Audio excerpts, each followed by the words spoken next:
Nikianza kwa majonzi na huzuni, utumishi shule yangu kateketea kwenye moto. Nakumbuka saa 6:30 ilianza kwa mayowe, ghafla tukazinduka.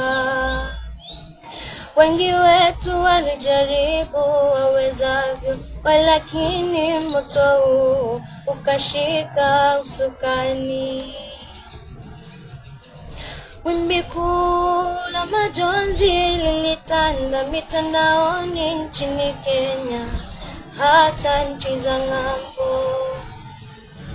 Na wazazi walilia kwa uchungu kuwapoteza wana wao kwenye janga siyotarajiwa.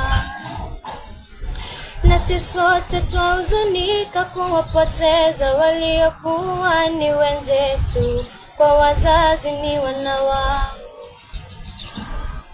Nami pia na watunuku pole zangu kwa wote mliopatwa na maafa ya makuu. Wale wote waliopo hospitalini, afueni ya haraka, sote twawaombea.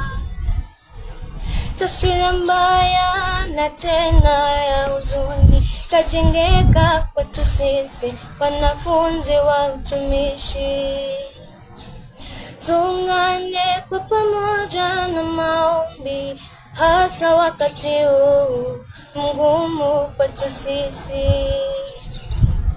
Lililobaki kuwaombea kwa Mola wetu, awalinde, wape faraja katika maisha yetu.